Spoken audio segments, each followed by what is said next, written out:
왜 자꾸 슈드만 떨어질까요? 저는 잼툴이라고 합니다. 여러 전략을 분석하며 파이어를 준비하고 있습니다. 목돈 투자, 은퇴 전략 등 이전 영상은 채널을 방문해주세요. 많은 분들이 질문 주신 내용입니다. 슈드가 그렇게 좋다는데 최근에 자꾸 떨어지고 있죠? 다 같이 떨어지면 또 모르겠는데 이상하게 스파이는 또 올랐습니다. 왜 이런 차이가 발생하는지 데이터로 낱낱이 검증해 보겠습니다. 오늘 살펴볼 데이터는 일자별 주식 현황입니다. 슈드는 여기 포함된 100개의 주식으로 이루어져 있고 매일 각각의 주식별 비중을 알 수 있습니다. 이 자료는 4월 3일의 자료이고 이렇게 5월 10일 자료도 있습니다. 4월 3일 대비 4.5% 떨어진 상태이죠. 그런데 여기에도 주식별 비중이 나와 있죠. 그렇습니다. 이 자료를 이용하면 이 떨어진 4.5%가 어떤 종목 때문인지 혹은 어떤 섹터에서 많이 떨어졌는지 소수점 단위로 체크할 수 있습니다. 간단한 예시를 보겠습니다. 두 개의 종목으로 만들어진 ETF가 있다고 할 때 포함된 주식들이 상승하면 이런 모습이 됩니다. 결과적으로 ETF 가격이 올랐죠. 총액은 10 늘었고 성장률은 50%입니다. 이때 각 종목별로 이 성장률에 얼마나 기여를 했는지 쪼개볼 수 있겠죠. A는 총 증가분 10 중에 7 올렸으니까 50% 중에 35% 기여, B의 경우 같은 식으로 15% 기여로 볼 수 있습니다. 보통 산업별로 GDP 성장 기여를 계산할 때 많이 쓰는 개념이죠.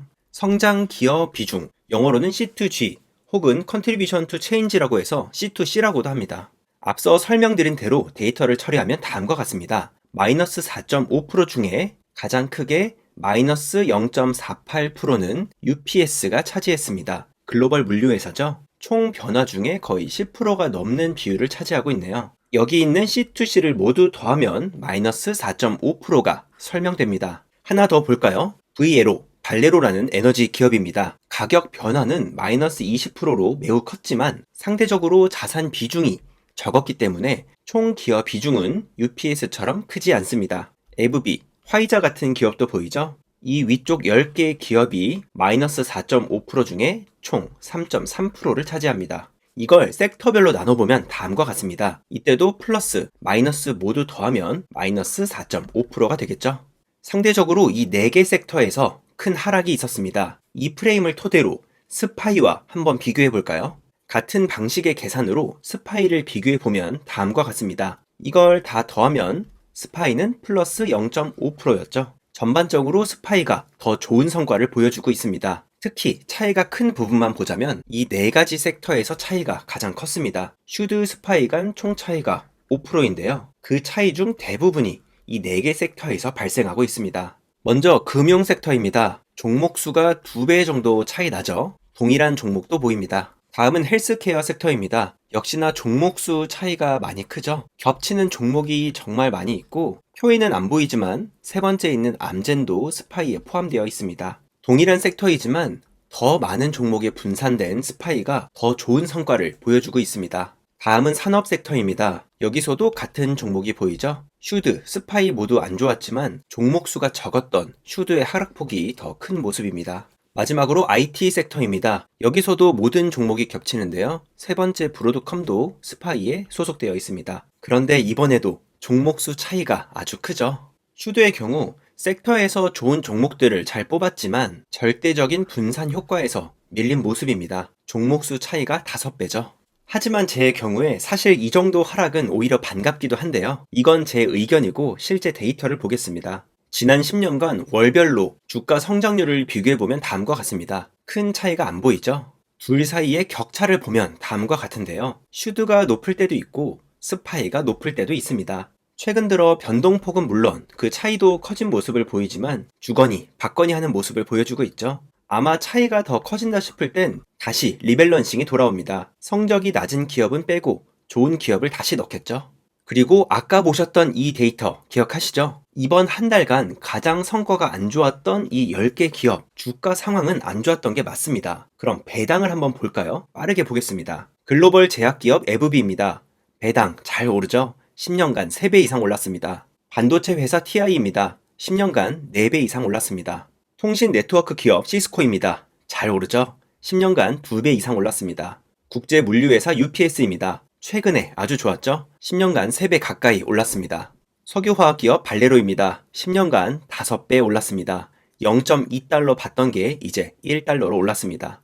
발레로보다 훨씬 큰 에너지 기업이죠. 쉐브론입니다. 10년간 50%가량 올랐습니다. 글로벌 제약회사 화이자입니다. 2배 가까이 올랐습니다. US뱅크입니다. 손에 꼽는 큰 기업이고 워렌 버핏이 대주주입니다. 10년간 2배 올랐습니다. 0.2달러 받던 거 이제 0.5달러 받습니다. 외계인이 일하는 곳이죠. 세계 최고의 방위 산업체입니다. F-22 랩터를 만들었죠. 역시나 2배 이상 올랐습니다. 자, 어떠신가요? 이 기업들 현재 주가 상황 가장 안 좋았던 기업들입니다. 게다가 그거 아시나요? 이 기업 중에서 10년간 배당 삭감한 기업 하나도 없습니다. 정말 놀랍죠? 지금까지 살펴본 내용을 통해 결론을 내려보겠습니다. 자꾸 떨어지는데 이거 어떻게 할까요?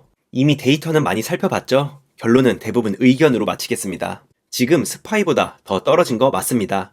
500개 종목의 분산 효과로 더 잘 버티는 모습을 볼 수 있었죠. 하지만 원래 주가는 등락이 항상 있고 특히 스파이 슈드의 경우 각자 섹터별 대표 기업 잘 담았죠. 과거 데이터를 보면 주거니 받거니 합니다. 격차가 더 벌어질 때쯤 리밸런싱 시기가 돌아오겠죠. 그리고 주가 상황이 가장 안 좋은 기업을 보더라도 배당 성장 정말 훌륭했습니다. 슈드는 스파이 대비 단기적인 주가 하락이 있더라도 배당을 통해서 토탈 리턴을 충분히 극복하고 있습니다. 지난 영상을 통해 과거 20년 데이터를 봤을 때도 오히려 큰 경제 위기에서는 대부분 슈드가 더 좋은 방어력을 보여줬죠. 그 외 기간에서도 장기적으로 아주 좋은 퍼포먼스를 보여줬습니다. 그리고 지난 10년 실제 데이터로도 검증했었죠. 두 ETF 별로 차이 없습니다. 슈드는 조금 더 배당에 포커싱이 맞춰진 것 뿐이죠. 그래서 제가 진짜 하고 싶은 얘기는요. 궁금하시다고 해서 파보긴 했는데 사실 저는 아무 신경 안 썼고 오히려 정말 좋은 기회라고 생각했습니다. 물론 뭐든 이렇게 데이터로 파악하는 건 정말 중요하죠. 떨어지더라도 알고 떨어지는 건 다르니까요. 스파이, 슈드 둘 다 정말 좋은 ETF고요. 그 어떤 논문이나 제가 직접 데이터를 파봐도 이 두 개 장기적으로 투자했을 때 손해본다는 데이터를 볼 수가 없습니다. 사실상 미국 경제와 함께 움직이는 종목이기 때문에 단기적인 등락은 오히려 기회인 경우가 많습니다. 뇌동매매 하지 마시고 이상한 종목 사지 마시고 시장지수 ETF로 최소 20년 이상 장기 투자하시길 바랍니다. 오늘도 긴 영상 봐주셔서 감사드리고요. 궁금하신 내용이 있다면 댓글로 남겨주세요. 감사합니다. 잼툴이었습니다.